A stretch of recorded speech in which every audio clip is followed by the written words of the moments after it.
Daily update. एक महत्वपूर्ण दिन। हेट स्पीच के खिलाफ अंतर्राष्ट्रीय दिवस 18 जून। हेट स्पीच के खिलाफ अंतर्राष्ट्रीय दिवस हर साल 18 जून को चिन्हित किया जाता है। यह नफरत भरे भाषण के वैश्विक मुद्दे को संबोधित करने की तत्काल आवश्यकता के एक महत्वपूर्ण अनुस्मारक के रूप में कार्य करता है।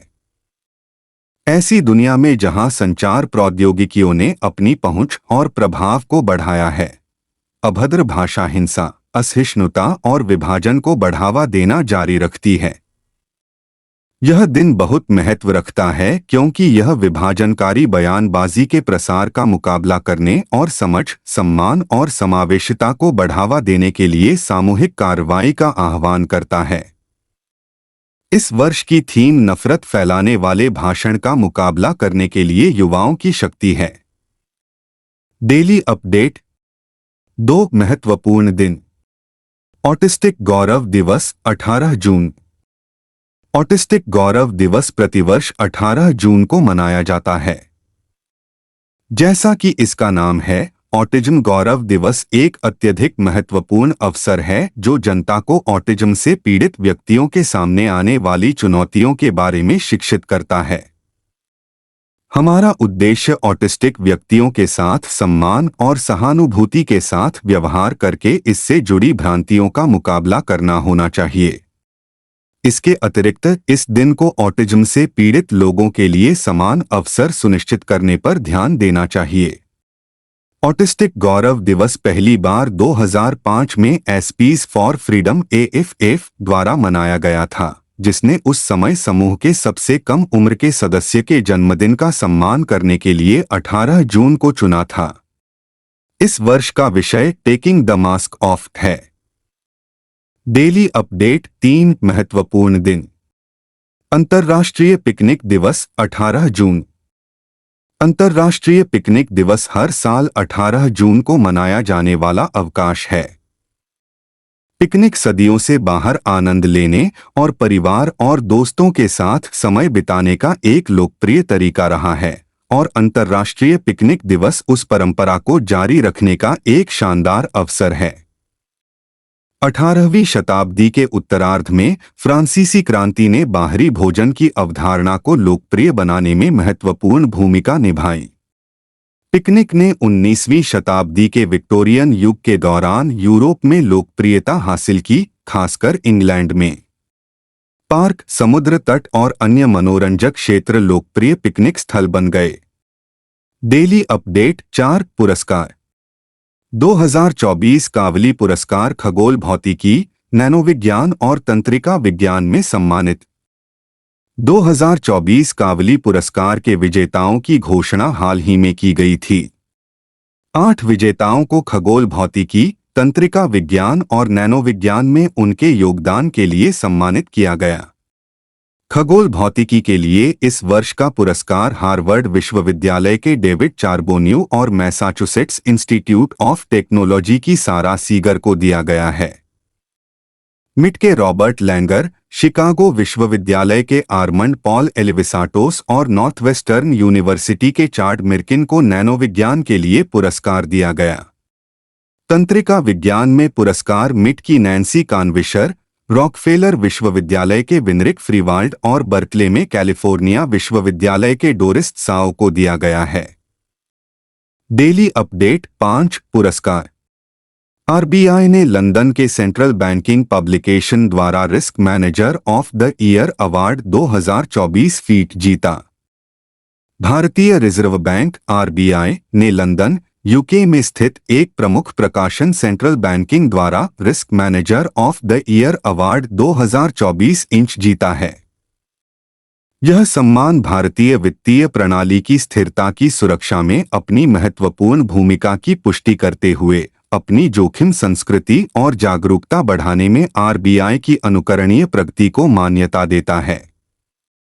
हाल ही में वैश्विक आर्थिक उथल-पुथल के दौरान RBI ने मौद्रिक नीति के प्रति सतर्क और नपातुला दृष्टिकोण अपनाया। कई अन्य केंद्रीय बैंकों के विपरीत, जिन्होंने ब्याज दरों में भारी वृद्धि की, संभावित रूप से आर्थिक विकास को प्रभावित किया, आरबीआई ने मुद्रास्फीति के स्तर की बारीकी से निगरानी करते हुए दरों को स्थिर रखते हुए एक नपातुला रुख बनाए रखा। डेली अपडेट 6 पुस्तकें। लेखक सीए विकास चोरडिया ने अपनी पुस्तक subsidies for manufacturers in Maharashtra launch की।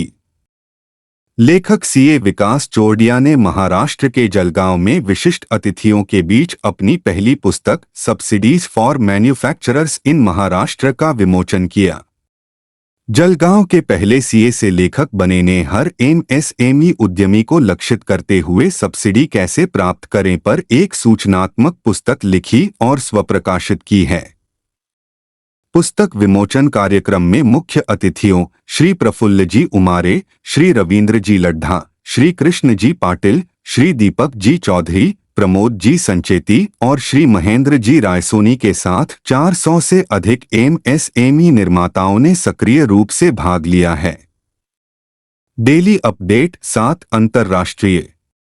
पीटर पेलेग्रिनी ने राजनीतिक तनाव के बीच स्लोवाकिया के राष्ट्रपति के रूप में शपथ ली। पीटर पेलेग्रिनी ने हाल ही में स्लोवाकिया के राष्ट्रपति के रूप में शपथ ली, जो 1 महीने पहले अपने करीबी सहयोगी लोकलुभावन प्रधानमंत्री रॉबर्ट फिको पर हत्या के प्रयास के बाद कड़ी सुरक्षा के बीच हुई थी। 48 वर्षीय पेलेग्रिनी ने 6 अप्रैल को राष्ट्रपति पद के लिए हुए दूसरे चरण के मतदान में पश्चिम समर्थक राजनेक इवान कोरकोक को हराया था। उनकी जीत ने उन्हें और उनके सहयोगियों को प्रमुख रणनीतिक पदों पर नियंत्रण देकर सत्ता पर फिको की पकड़ मजबूत कर दी। उन्होंने रूस के आक्रमण के खिलाफ लड़ाई में देश की पहली महिला प्रमुख और पड़ोसी यूक्रेन की कट्टर समर्थक जुजाना कैपुटोवा की जगह ली। उन्होंने बड़े पैमाने पर औपचारिक पद पर दूसरे कार्यकाल की तलाश नहीं की। डेली अपडेट 8 राष्ट्रीय। उपराष्ट्रपति ने संसद भवन परिसर में प्रेरणा स्थल का उद्घाटन किया।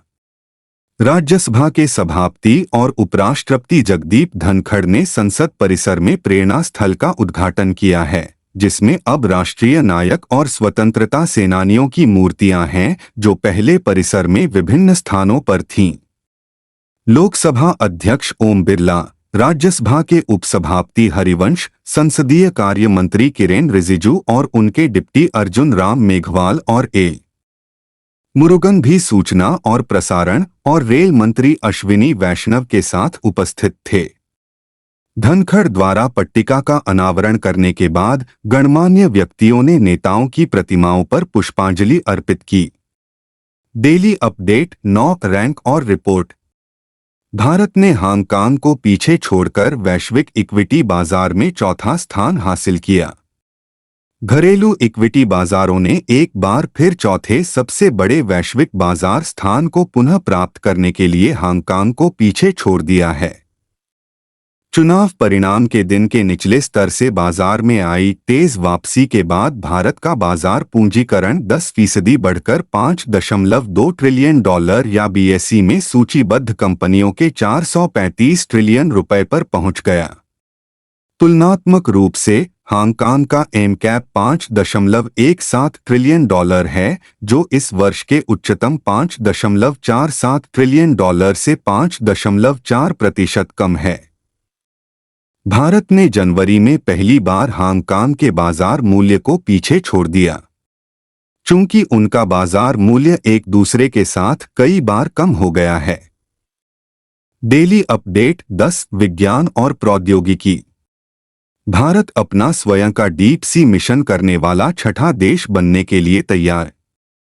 केंद्रीय पृथ्वी विज्ञान मंत्री जितेंद्र सिंह ने कहा कि भारत अपना डीप सी मिशन के लिए छठा देश बनने के लिए तैयार है। मंत्रालय की 100 दिवसीय कार्य योजना पर चर्चा के लिए एक बैठक की अध्यक्षता करते हुए सिंह ने गहरे समुद्र मिशन की प्रगति और भारत के इस उपलब्धि को हासिल करने वाले कुछ देशों में शामिल होने पर गर्व और खुशी व्यक्त की। उन्होंने संस्थानों से समुद्र पर निर्भर लोगों और आजीविका के लिए ऊर्जा पर निर्भर लोगों को सशक्त बनाने के लिए एक लचीली नीली अर्थव्यवस्था प्राप्त करने पर ध्यान केंद्रित करने को कहा।